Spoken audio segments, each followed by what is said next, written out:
Good morning student. तो कैसे हैं आप लोग? तो आपके बोर्ड के एग्जाम्स बहुत जल्दी चालू होने जा रहे हैं, तो आरती ग्रुप ट्यूशन की तरफ से हम एक नए सीरीज के साथ है। आज से हम स्टार्ट करेंगे एसपी के सारे केस स्टडीज। आज का हमारा टारगेट होने वाला है चैप्टर 1 से लेके चैप्टर 5 तक के जितने भी टेक्स्ट बुक के केस स्टडीज है, आज उसको हम डन करेंगे। चलिए शुरुआत करते हैं। और सबसे पहले हम चैप्टर नंबर 1 की केस स्टडी की तरफ बढ़ रहे हैं। सबका ध्यान होना चाहिए चैप्टर नंबर 1 की केस स्टडी पे। बच्चों याद रखिएगा केस स्टडी को सॉल्व करने का तरीका बहुत ही सिंपल होता है। फ्री के आपके 6 मार्क्स होते हैं। आपको ईमानदारी के साथ सबसे पहले केस स्टडी को रीड करना है। आपसे क्वेश्चन में क्या पूछा जा रहा है इस बात पे आपको बहुत फोकस करना है। चलिए स्टार्ट करते हैं बच्चा। अगर आप एक बार ईमानदारी से केस स्टडी रीड करेंगे तो आपको चीजें समझ में आ जाएगी। सबसे पहले बोल रहा है the management of Maharashtra state transport corporation wants to determine the size of working capital। यहाँ पे हमारे सामने एक वर्ड आ गया बच्चा, वर्किंग कैपिटल। तो आपको ये समझना है चैप्टर नंबर 1 में दो ही चीजों पे सबसे ज्यादा बात किया गया था। एक था फिक्स कैपिटल, एक था वर्किंग कैपिटल। तो अगर इन दोनों के बीच का हमें डिफरेंस समझना है तो आप एकदम सिंपल एग्जांपल से ले सकते हैं बच्चा। आप बात कीजिए अपने क्लासेस के, आप कोई ना कोई कोचिंग क्लासेस में जाते रहेंगे। कोचिंग क्लासेस जब स्टार्ट होता है, उस क्लास को स्टार्ट करने में ना जाने कितनी चीजें लगती हैं। जैसे एसी का इंस्टॉलेशन लगता है, सर एसी खरीद के लाना पड़ता है, बेंचेस खरीद के लाना पड़ता है, डिजिटल बोर्ड्स खरीद के लाने पड़ते हैं, ऑफिस बनाना पड़ता है, ना जाने कितनी चीजें। इसके लिए चाहिए होता है पैसा। ये पैसा होता है फिक्स्ड कैपिटल। क्योंकि बेंच जो हमने खरीदा वो लॉन्ग टर्म पर्पस के लिए खरीदा है, हमने शॉर्ट टर्म पर्पस के लिए नहीं खरीदा। हमने एसी जो खरीदी वो लॉन्ग टर्म पर्पस के लिए खरीदी है, हमने डिजिटल बोर्ड जो खरीदा वो लॉन्ग टर्म पर्पस के लिए खरीदा। उसी के अगेंस्ट में अगर हम वर्किंग कैपिटल बात करें तो क्लास के लिए हर महीने लाइट का बिल पे करना पड़ता है। ये वर्किंग कैपिटल हो गया बच्चा, क्योंकि आपके डे टू डे वर्किंग पे काम आएगा। आपको स्टाफ को सैलरी देना पड़ता है, वो डे टू डे खर्चे में आएगा। आप बच्चों के लिए वाटर फैसिलिटी प्रोवाइड करें तो वाटर का खर्चा आपको करना पड़ता है। ये वो खर्चे हैं जो आपको डे टू डे करना पड़ता है। तो एक खर्चा वो है जो आपने लॉन्ग टर्म तक किया, लॉन्ग टर्म बेनिफिट के साथ, और एक खर्चा वो है जो शॉर्ट टर्म के लिए क्या, शॉर्ट टर्म बेनिफिट के लिए। तो working capital short term, fix capital long term. इसी के साथ हमारा क्वेश्चन स्टार्ट होता है। यहां से सबसे पहला सवाल आपसे पूछा है, being a public utility service provider will it need less working capital और मोर। तो पहले ये समझिए पब्लिक यूटिलिटी सर्विस क्या होती है। तो पब्लिक यूटिलिटी सर्विस का मतलब ये होता है ऐसी कोई भी फैसिलिटी जो हमारी जनरल पब्लिक के लिए बनाया गया हो। जैसे गवर्नमेंट की तरफ से बस चलाया जाता है, गवर्नमेंट की तरफ से फायर ब्रिगेड की टीम रखी गई है सर, गवर्नमेंट की तरफ से वाटर सप्लाई किया जाता है, गवर्नमेंट की तरफ से इलेक्ट्रिसिटी सप्लाई किया जाता है, गवर्नमेंट की रेलवे अपनी है सर। ये सब पब्लिक यूटिलिटी सर्विसेज है जो गवर्नमेंट की तरफ से होती है और जनरल पब्लिक के लिए होती है। ठीक है, तो उसमें पूछा गया है कि आपको लेस वर्किंग कैपिटल चाहिए कि मोर वर्किंग कैपिटल। तो आपको याद रखना है बच्चा, इसका आंसर आएगा लेस वर्किंग कैपिटल। तो क्यों लेस वर्किंग कैपिटल? क्योंकि बच्चों जो पब्लिक यूटिलिटी सर्विस है, जैसे ये ट्रांसपोर्ट है सर, बेस्ट ट्रांसपोर्ट है, मतलब बस की सर्विस प्रोवाइड कर रहे हैं। तो आपको सिंपल से याद रखना है, बस के लिए जो पैसेंजर चढ़ते हैं उनसे हर बार हम लोग टिकट का पैसा लेते हैं, और वही पैसा बार बार बार बार फ्यूल के लिए खर्चे में चले जाता है, सैलरी देने में खर्चे में चले जाता है। तो इन्हें ज्यादा वर्किंग कैपिटल की नीड होती नहीं है, क्योंकि जो पैसेंजर से इनकम जनरेट हो रहा है वही पैसा बार बार यूज हो जाता है। ठीक है, याद रखिएगा। Being a public utility service provider, will it need more fixed capital? तो इसका आंसर आएगा यस, इन्हें बहुत ज्यादा फिक्स कैपिटल की जरूरत पड़ेगी। क्यों सर? क्योंकि सर बस खरीदना पड़ेगा सर, बस खरीदने के लिए अच्छा खासा पैसे की जरूरत पड़ती है। तब बस स्टॉप डेवलप करना पड़ेगा, उसके लिए अच्छे खासे पैसे की जरूरत पड़ती है। तो यहाँ पे फिक्स कैपिटल तो बहुत ज्यादा लगने वाला है। आगे चले जाते हैं। Give one example of public utility service that you come across day to day basis. तो आप इंडियन रेलवे का नाम ले सकते हैं क्योंकि वो पब्लिक यूटिलिटी सर्विस में प्रोवाइड होते हैं। वाटर बॉडी का नाम लिख सकते हैं, वो भी पब्लिक यूटिलिटी सर्विस में प्रोवाइड होती है। ठीक है, ये रीजिए आपका 3 मार्क्स हो गया। यहाँ पे आगे आते हैं, सेकंड वाला बोलता है a company is planning to enhance its production capacity and is evaluating the possibility of purchasing a new machinery whose cost is 2 crore or has alternative of machinery available on the lease basis। तो बच्चों यहाँ पे एक नया word आया lease basis. एक होता है रेंट बेसिस, एक होता है लीज बेसिस। आपको याद रखना है, रेंट शॉर्ट टर्म के लिए होता है, लीज लॉन्ग टर्म के लिए होता है। जैसे रेंट के लिए आप एग्रीमेंट बना लिए, 11 महीने का बना लिए, 2 साल का बना लिए, 5 साल का बना लिए, लेकिन लीज के एग्रीमेंट 10 साल, 20 साल, 25 साल, 50 साल, इस तरह के लीज एग्रीमेंट होते हैं, मतलब लॉन्ग टर्म के लिए बात हो जाती है। तो यहाँ पे ये 2 करोड़ की मशीनरी खरीदना चाहते हैं। सबसे पहला पूछा गया what type of asset is machinery. तो आपको बहुत सिंपल सा मालूम है, बीके में आपने सीखा है, मशीनरी एक तरह का फिक्स्ड एसेट होता है। बोलो क्या होता है? Fixed asset. ठीक है, देखो कितना सिंपल सवाल किया है। सेकंड वाला सवाल है capital use for purchase of machinery is fix capital और वर्किंग कैपिटल। अरे बाबा फिक्स कैपिटल ही आएगा ना आंसर। फिक्स एसेट है बच्चा, मशीनरी एक टाइम नहीं खरीदा कि एक महीने खरीदा चलो अगले महीने फिर कर देंगे, ये महीने खरीदा चलो अगले महीने, ऐसा नहीं होता है। तो इसका आंसर आएगा फिक्स्ड कैपिटल। आगे, does the size of business determine the fix capital requirement. क्या बिजनेस का स्केल ऑफ बिजनेस क्या डिसाइड करता है कि उसके लिए कितना फिक्स कैपिटल की जरूरत पड़ेगी? ऑफ कोर्स डिसाइड करता है बच्चा। अगर आपका बिजनेस नॉर्मल लेवल पे चल रहा है तो आपको ज्यादा पैसे की जरूरत, ज्यादा फिक्स कैपिटल की जरूरत नहीं पड़ेगी। लेकिन अगर आपके एक ब्रांच होने के बाद आप 10 ब्रांच नए ओपन करने जा रहे हो, जैसे आरती ग्रुप ट्यूशन इस समय अंबरनाथ ईस्ट में उन्होंने ब्रांच ओपन करके रखा है, एक नया ब्रांच वो डोंबिवली में ओपन करे, एक नया ब्रांच वो थाने में ओपन करे, एक नया ब्रांच वो मुंबई में ओपन करे, एक नया ब्रांच वो दुबई में ओपन कर रहे। यस बच्चों, सपने बड़े देखने चाहिए। तो ये इतने सारे ब्रांचेस जो हम ओपन कर रहे हैं, इसी के लिए ओपन करने के लिए सर फिक्स कैपिटल की रिक्वायरमेंट होती है, याद रखिएगा। चलिए खत्म हो गया ये आपका। चलिए नेक्स्ट वाले चैप्टर की तरफ बढ़ते हैं। हमारा चैप्टर नंबर 2 बहुत ही इंपॉर्टेंट, सोर्सेज ऑफ फाइनेंस करके था सर, कहाँ कहाँ से पैसा आता है कंपनी में। तो अगर हम लोग इसमें बात करें, ये देखिए थर्ड चैप्टर आ गया हमारे सामने।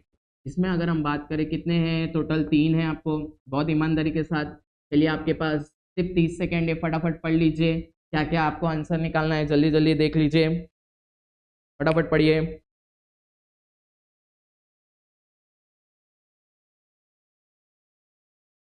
चलिए स्टार्ट करते हैं हम लोग। सबसे पहले लिखा है the balance sheet of Donald company for the year 2018 और 19 reveals equity share capital of ₹25 lakh. इनके पास इक्विटी शेयर कैपिटल है, मतलब इक्विटी शेयर बेच के उनके पास 25 लाख है। रिटेन अर्निंग है, कितने लाख का रिटेन अर्निंग है सर? 50 लाख का रिटेन अर्निंग है। इसका मतलब है सर इनके पास इक्विटी शेयर के थ्रू 25 लाख है, और थोड़ा थोड़ा पैसा जो रिजर्व में साइड करके रखे हुए, रिटेन अर्निंग खुद का पैसा साइड करके रखे हैं, वो 50 लाख है, और सब मिला के हो गया 75 लाख। सबसे पहला सवाल ये पूछा है is the company financially sound. क्या कंपनी फाइनेंशियली साउंड है? तो इसका आंसर आएगा यस, क्योंकि कंपनी के पास खुद का पैसा है, इक्विटी शेयर कैपिटल खुद के ओनर्स होते हैं, कंपनी के रियल ओनर्स होते हैं। रिटेन अर्निंग हमारा खुद का रिजर्व होता है। रिटेन अर्निंग को समझने के लिए बच्चा आप एकदम सिंपल सा एग्जांपल याद रखिए। आप अपने पेरेंट्स को जरा ध्यान दीजिए, पापा पैसा कमा के लेके आए, उन्होंने मम्मी को हर महीने के लिए खर्चा दे दिया, 10,000 दिया, 15,000 दिया, 20,000 दिया, ज्यादातर ऐसे इस तरह से दे दिया। तो मम्मी पूरा पैसा खर्चा नहीं करती, उसमें से थोड़ा पैसा सेव करके रखे रहे, कभी आटे के डब्बे में सेव करके रखा है, कभी मिर्च के डब्बे में सेव करके रखा, कहीं ना कहीं सेव करके रखा है, ताकि इन फ्यूचर कभी इमरजेंसी सिचुएशन आए तब काम आए। इसको बोलते हैं रिटेन अर्निंग। ऐसे ही कंपनी भी साइड में रखे रहती है पैसा। ठीक है, तो इसका आंसर आएगा yes, company fully financially sound है क्योंकि सब अपना ही पैसा है। Can the retain earning can be converted into capital. जो ये 50 लाख रुपए साइड में रखा है, कभी बिजनेस को जरूरत पड़ी तो कैपिटल के तौर पे यूज हो सकता है। तो इसका भी आंसर आएगा yes, yes of course use कर सकते हैं, क्योंकि वो जो 50 लाख रुपए रखा है वो यही पर्पज से रखा रहता है कि कभी अगर बिजनेस में, कंपनी में पैसे की कमी हुई तो आप वो पैसा यूज कर सकते हैं। तो इसका भी आंसर यस आएगा। आगे, what type of sources of retain earning. तो सर 2 तरह के सोर्स होते हैं, एक होते हैं इंटरनल, एक होते हैं एक्सटर्नल। इंटरनल मतलब अपने कंपनी के अंदर से ही हमने कहीं से पैसा एडजस्ट कर लिया, एक्सटर्नल मतलब बाहर से लेके आए पैसा, बैंक से लोन ले लिया, किसी इन्वेस्टर से लोन ले लिया, इस तरह की चीजें। तो रिटेन अर्निंग हमारा खुद का होता है, अपने कंपनी के अंदर से ही लिया जाता है, तो इसे हम कहेंगे इंटरनल। बोलिए क्या कहेंगे? इंटरनल। चलिए दूसरे इस पे चलते हैं। ठीक है, mister Satish is a speculator. Speculator मतलब जो अंदाजा लगाता है सर कि हाँ ये कंपनी के शेयर ऊपर जाएंगे, नहीं नहीं नहीं ये कंपनी के शेयर नीचे जाएंगे, इसको बोलते हैं स्पेक्यूलेटर।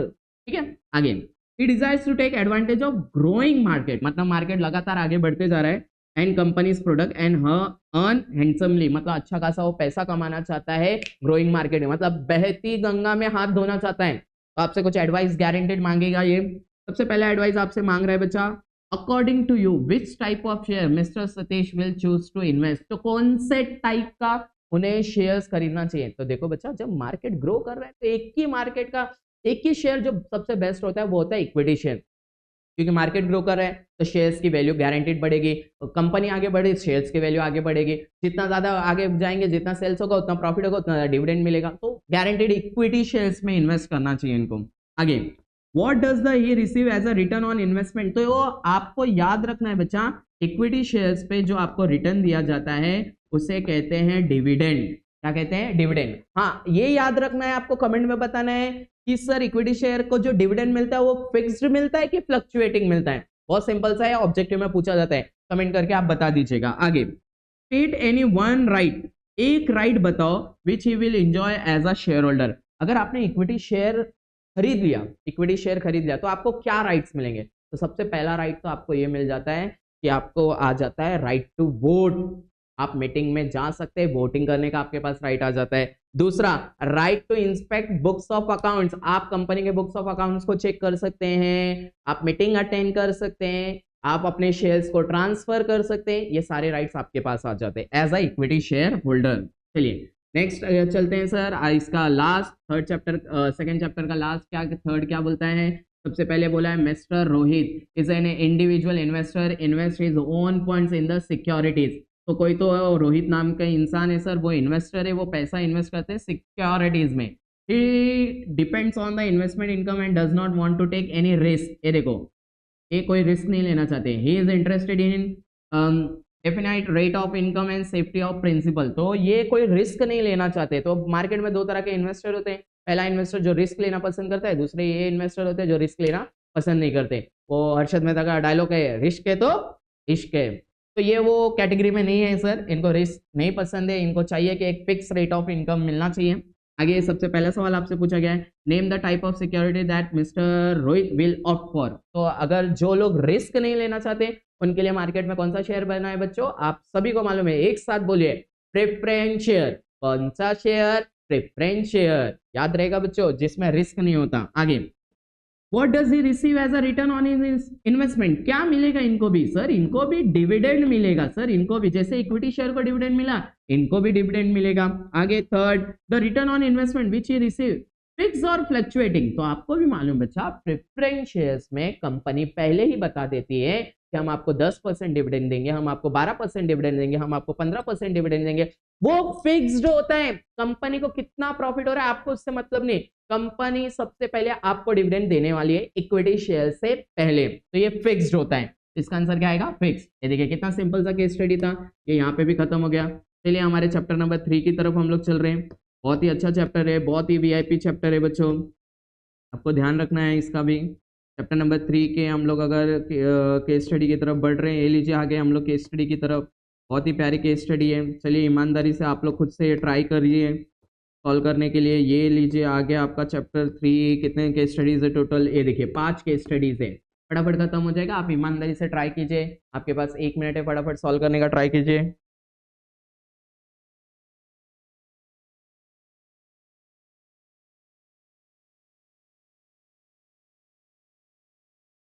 चलिए स्टार्ट करें हम लोग। चलिए ईमानदारी से आप फोकस कीजिए सर, बहुत सिंपल है, बहुत अच्छा है।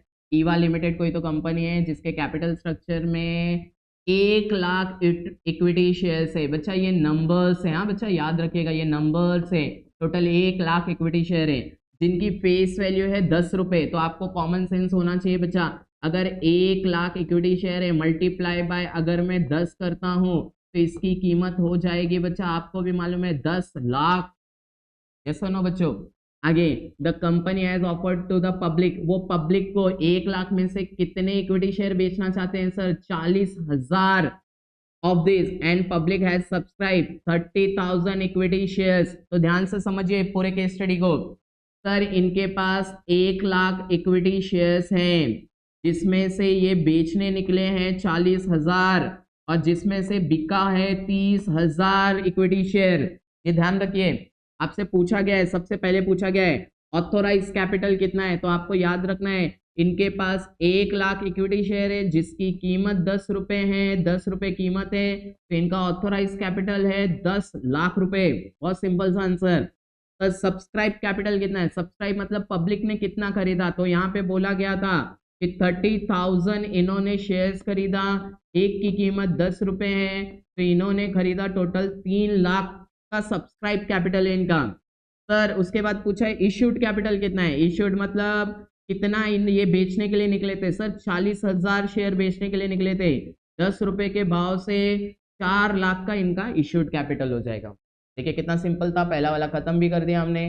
वेरी गुड, चलिए आगे चलते हैं सेकंड वाले की तरफ। अगर आपका फोकस है तो चलिए बहुत फोकस के साथ हम लोग पढ़ेंगे। सबसे पहले TRI limited company newly incorporated, newly मतलब अभी मार्केट में आया है, and wants to raise capital, उनको पैसे की जरूरत है, तो बाय सेलिंग इक्विटी शेयर, ये कटोरा लेके भीख नहीं मांगने वाले, इक्विटी शेयर बेचेंगे। सर इक्विटी शेयर हर कंपनी यही करती है। अच्छा इक्विटी शेयर किसको बेचने वाले लोग, पब्लिक को बेचेंगे। आगे the board of director are considering various option for this, advise the board on the following matters. तो बोर्ड बोल रहा है अलग अलग जगह से पैसा एडजस्ट करेंगे, तो आपसे एडवाइस मांगा, देखा कितना इंटेलिजेंट है तुम लोग, तुमसे एडवाइस मांग रहे हैं इन लोग। आगे एडवाइस देने का फटाफट।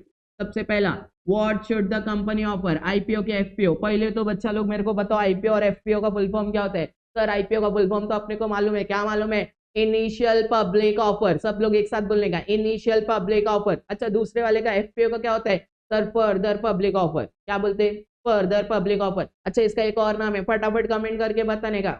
ओके तो नया नया कंपनी है सर, नया नया कंपनी है तो किसके साथ जाएगा, जल्दी बोलने का, आईपीओ। क्या PO, IPO.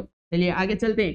Can the company offer bonus share to raise its capital. ए कैसा बात कर रहा है ये, सर सर सर हमें कैपिटल चाहिए, कैपिटल लेने के लिए सर हमको शेयर्स बेचना पड़ेगा, शेयर्स के बदले पैसा आएगा, जबकि बोनस शेयर तो फ्री में देती ना कंपनी। जब फ्री में कोई चीज देगा तो पैसा किधर से आएगा तुम्हारे पास, कैसा बकवास सवाल करता है। आंसर क्या आ जाएगा इसका, नो।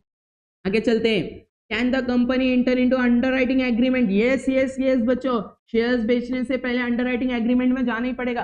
सर अंडरराइटिंग एग्रीमेंट होता क्या है, अंडरराइटर्स कौन होते हैं, तो सर आंसर याद रखना है आपको। अरे अरे बच्चा सिंपल सा आंसर है कि सर एक कंपनी कोई भी जो शेयर बेचना चाहती है पहले जाके परमिशन लेना रहता है सेबी से।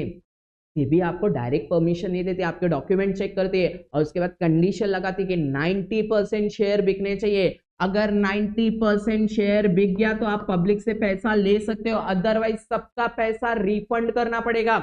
कंपनीज बोलती है इतना लंबा प्रोसीजर हमने फॉलो किया, अगर 90% शेयर बिक गया तो सेबी कुछ नहीं बोलेगा, नहीं बिका तो प्रॉब्लम है ना, क्योंकि पैसा रिटर्न, ये तो प्रॉब्लम वाली बात हो जाएगी। इसीलिए इसीलिए इसीलिए कंपनी क्या करती है, अलग अलग बैंक के साथ जो अंडरराइटर्स होते हैं उनके साथ एग्रीमेंट साइन करती है कि भाई मैं मार्केट में शेयर बेच रहा, अगर 90% बिक गया तो टेंशन नहीं, नहीं बिका तो जितना नहीं बिका वो बैंक खरीद लेगा, बैंक को उसके बदले में कमीशन मिलेगा। तो हर कंपनी पहले एग्रीमेंट साइन करके लेती है, ठीक है। चलिए अगला चलते हैं सर। सिल्वर लिमिटेड, क्या बात है, क्या बोलते हैं, company has recently come out with its public offer through FPO, ठीक है। अब एफपीओ के साथ है, there issue was over subscribe, ज्यादा बिक गया है सर, जितना बेचने का ट्राई कर रहे थे उससे ज्यादा डिमांड है मार्केट में। The board of director now wants to start allotment process, please advise the board on. तो आपसे बोल रहे हैं सर, ऐसा एग्जांपल मान लीजिए वो 1000 शेयर बेचने के लिए प्लान में थे, लेकिन 1000 के जगह पे 1500 लोगों ने उसके लिए एप्लीकेशन दे दिया है। बेचना तो 1000 शेयर है, अब 1500 लोगों को कैसे शेयर अलॉट करेंगे, तो वही आपसे पहले पूछा गया है सवाल। तब पहला, should the company set up allotment committee, yes बच्चों, अगर शेयर्स अलॉट करने हैं तो आपको तो अलॉटमेंट कमिटी तो चाहिए, सीधे सीधे आंसर यस आएगा। How should the company inform the applicants to whom the company is allotting the shares, तो सर इसके लिए आता है अलॉटमेंट लेटर। अलॉटमेंट लेटर सामने वाले को बताया जाता है कि हाँ आपने हमारी कंपनी में शेयर्स के लिए अप्लाई किया था, एप्लीकेशन दिया था, हमने आपको शेयर्स अलॉट कर दिया है, तो अलॉटमेंट लेटर याद रखिएगा इसको।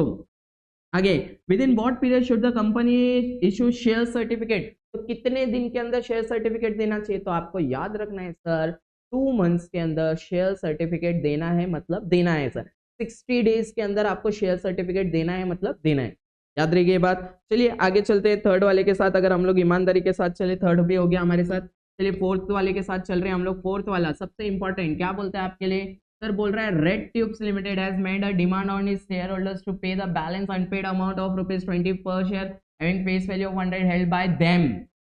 सर कुछ नहीं समझा, आगे the company has send letters asking the shareholders to pay the money to its bankers within a specified time. आपको ये बोल रहा है सर कि रेड ट्यूब्स लिमिटेड उन्होंने अपने शेयर होल्डर्स को बोला कि जितना भी बैलेंस अनपेड है, अनपेड वो पे करो। कितना पेड है, अनपेड चल रहा है सर 20 रुपीज पर शेयर, जबकि शेयर्स की वैल्यू कितनी थी 100 रुपए। तो 100 रुपए वैल्यू थी, 20 रुपए अनपेड है। इसका मतलब सामने वालों ने 80 रुपए तो पे कर दिया, लेकिन अनपेड कितना चल रहा है 20 रुपए। और वही कंपनी ने बोला कि पैसा रिटर्न करो हमको फटाफट। पैसा रिटर्न करो मतलब पैसा पे करो, पैसा क्या करो, पे करो विद इन स्पेसिफाइड टाइम। सबसे पहले are the share holder liable to pay 20 rupees for the share held by them. क्या शेयर होल्डर्स इस बात के लिए लाइबल है कि वो 20 रुपए पे करे? आंसर आएगा यस ऑफ कोर्स बच्चों, उनको पे करना पड़ेगा। आपने शेयर्स खरीदा, आपको पे करना ही है।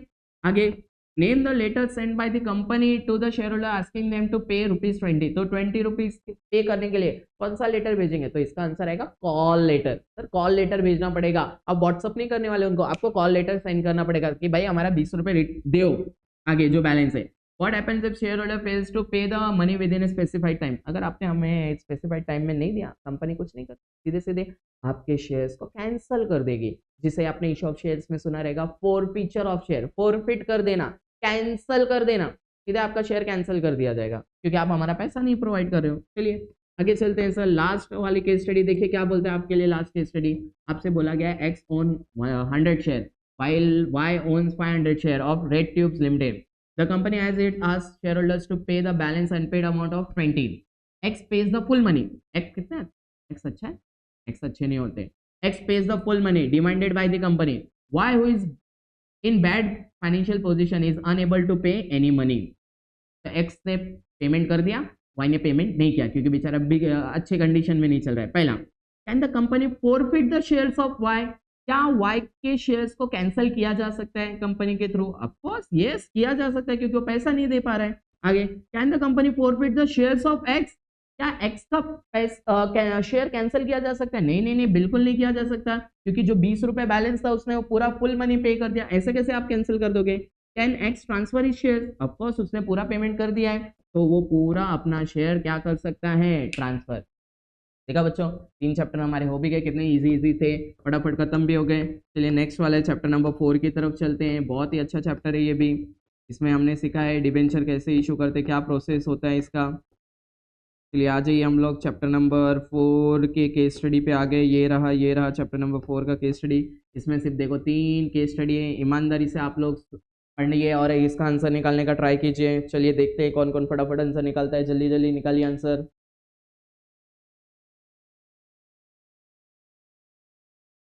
जल्दी जल्दी देखिए।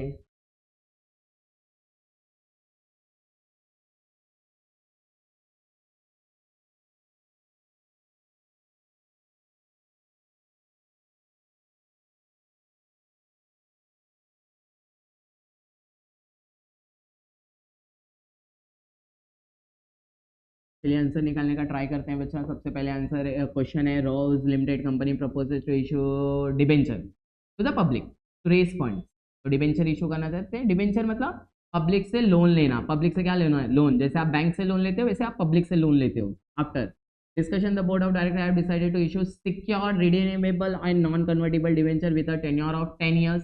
Please advise the board on the following matters. तो डिबेंचर के टाइप्स बता दें, secured, redeemable and non convertible, इस तरह के वो डिबेंचर इशू करना चाहते हैं। पहला, should the company appoint debenture trustee? क्या डिबेंचर ट्रस्टी अपॉइंट करना चाहिए? यस ऑफ कोर्स करना चाहिए। डिबेंचर बेसिस में आपको डिबेंचर ट्रस्टी अपॉइंट करना पड़ता है।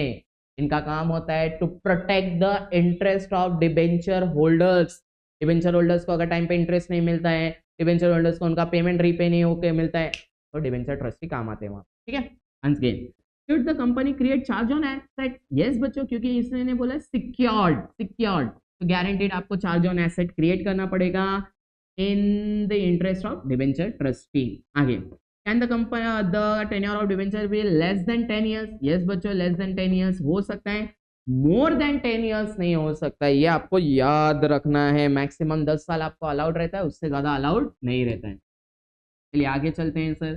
पायलट लिमिटेड के पास चले जाते हैं। क्या लिखता है? Company plans to raise 10 crore by issuing debenture. 10 crore रुपए वो पब्लिक से लोन लेने जाए। The board of directors some queries, please advise them on the following. Can the company issue unsecured debenture, नहीं नहीं नहीं, आपको सिक्योर्ड डिबेंचर के साथ जाना पड़ता है, तो इसका आंसर आएगा no. Can they issue irredeemable debenture, no, आपको रिडीमेबल डिबेंचर, क्योंकि आपको कभी ना कभी एक टाइम के बाद पब्लिक का पैसा रिटर्न करना है, इररिडीमेबल आप नहीं इशू कर सकते। As the company is offering debenture to its members, can such debentures have normal voting rights, क्या डिबेंचर होल्डर्स को वोटिंग राइट्स मिलता है? आंसर आएगा नो। आप सिर्फ इक्विटी शेयर होल्डर्स को वोटिंग राइट्स मिलता है, क्रेडिटर्स को कोई वोटिंग राइट्स नहीं मिलता है। चलिए इसका लास्ट वाला पढ़ के खत्म करते हैं। सबसे पहले आपको लिखा है DDS financial plans to raise 10 crore by issuing secured not convertible debenture, how as per the articles of association the board of director has authority only to raise 5 crore. Plan है 10 करोड़ का, जबकि आर्टिकल ऑफ एसोसिएशन में बोला गया है कि 5 करोड़ से ज्यादा आप नहीं रेज कर सकते। ये प्रॉब्लम है, कॉन्ट्राडिक्टरी बातें हैं। They are also considering whether to go for private placement और make public offer, please advise them on the following. तो यहाँ पे एक वर्ड आया प्राइवेट प्लेसमेंट, यहाँ पे एक वर्ड आया public offer. Sir private placement का मतलब हुआ, प्राइवेट प्लेसमेंट का मतलब ये हुआ कि हम सेलेक्टेड लोगों को बुलाएंगे, जैसे हमने बैंक ऑफ इंडिया को बुला लिया, हमने एसबीआई को बुला लिया, किसी बड़े इन्वेस्टर को बुला लिया, इनको बुला के उनको ऑफर दे रहे, इसको बोलते हैं प्राइवेट प्लेसमेंट। हमने हर पब्लिक को नहीं ढिंडोरा बिन रहे, हम लोग ने यहाँ पे कोई भंडारा नहीं रखा है, लेकिन पब्लिक ऑफर मतलब भंडारा कर रहे, कोई भी आओ, हम शेयर्स बेचने के लिए रेडी है, भंडारा चालू है, आने का, शेयर्स खरीदने का और जाने का, पैसा दे के जाओ, ऐसा कुछ प्लान कर रही है कंपनी। देखते हैं आगे क्या करते हैं। सबसे पहले what can be the maximum tenure of debenture can be issued, तो आपको अभी जस्ट बोला मैंने 10 साल का टेन्योर इसमें रहता है बच्चा। आगे is the propose issue with in the borrowing powers of the company, तो नहीं बच्चों बिल्कुल नहीं है, क्योंकि ये बोर्ड ऑफ डायरेक्टर्स का प्लान है 10 करोड़ का, जबकि आर्टिकल ऑफ एसोसिएशन में 5 करोड़ का ही लिमिट बता के रखा है। तो इनको करना क्या पड़ेगा, सबसे पहले आपको बोर्ड ऑफ डायरेक्टर्स को चाहिए कि सारे शेयर होल्डर्स का मीटिंग बुलाया जाए, मीटिंग्स में उस बात पर डिस्कशन किया जाए, अगर वो अप्रूव करते हैं, शेयर होल्डर्स अप्रूव करते हैं, वो लिमिट बढ़ती है, तब जाके आपको अलाउड होगा, अभी के लिए तो बिल्कुल नहीं अलाउड होगा। With in what period should the company issue debenture certificate, अगर पब्लिक से आपने लोन लिया तो पब्लिक को आप प्रॉमिस करते हो कि इतना % इंटरेस्ट दिया जाएगा, ये वर्बली नहीं होता है, एक सर्टिफिकेट होना चाहिए। तो सर्टिफिकेट आपको 6 महीने के अंदर इशू कर देना है, 6 महीने के अंदर आपको हम सामने को वाले को दे देना है डिबेंचर सर्टिफिकेट।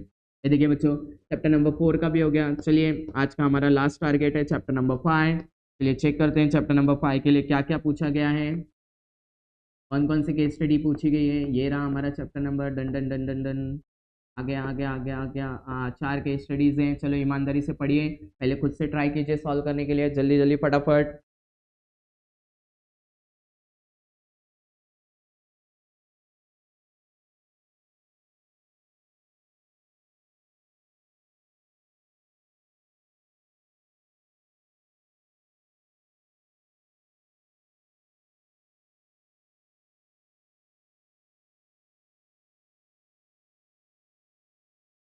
चलिए स्टार्ट करते हैं। डिपॉजिट वाला चैप्टर था। सबसे पहले Apple company limited plans to raise funds through public deposit, its net worth is 10 crore, can they accept deposit from the public, नहीं नहीं नहीं बच्चा नहीं, जिनका 10 करोड़ है उनका अलाउड नहीं रहता है, तो इसका आंसर आएगा नो।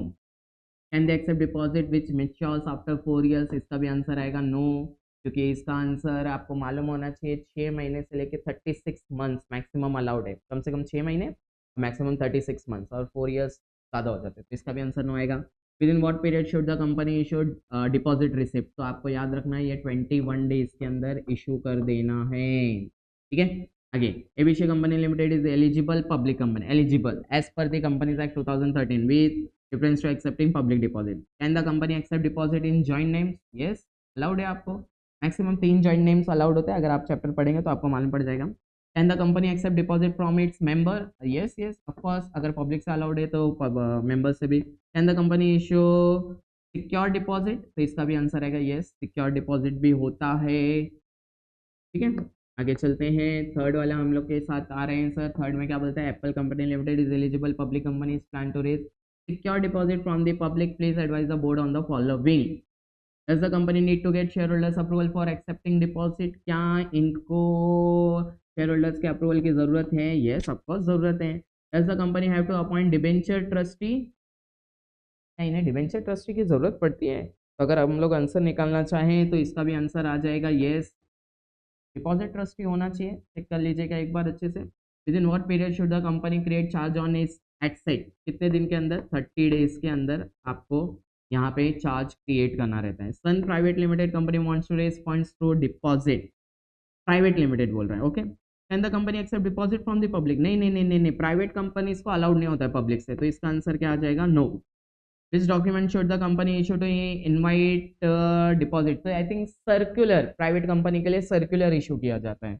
आगे, what is the maximum period for which the company can accept deposit? तो अभी थोड़ी देर पहले हमने बात किया था कि कम से कम 6 मंथ, मैक्सिमम 36 मंथ्स अलाउड होता है। देखिए बच्चों, हमने फटाफट चैप्टर 5 चैप्टर कर लिए। ईमानदारी से आप 3 चैप्टर पढ़िए बच्चा, बोर्ड के लिए ईमानदारी से पढ़िए। अभी तक केस स्टडी हमने 5 कर लिए। 6, 7, 8 में पूरे लेटर्स हैं, वो तो उसमें आपके लिए केस स्टडी नहीं है बच्चा। हमारा सिर्फ और सिर्फ चैप्टर नंबर 9, 10, 11, 12 4 चैप्टर बचते हैं। वो 4 चैप्टर भी हम लोग बहुत जल्दी खत्म कर देंगे। तब तक आप ईमानदारी से पढ़ाई करते रहिए, और ये बात याद रखिए, ये वक्त दोबारा नहीं आने वाला है बच्चों। तो जितना हो सके मेहनत कीजिए, जितना हो सके पढ़ाई कीजिए, हार्ड वर्क कीजिए। सर साल भर नहीं, क्या नहीं, साल भर जो हुआ जाने दीजिए, जाने दीजिए। अब पढ़ाई कीजिए, अब ईमानदारी से पढ़ाई कीजिए।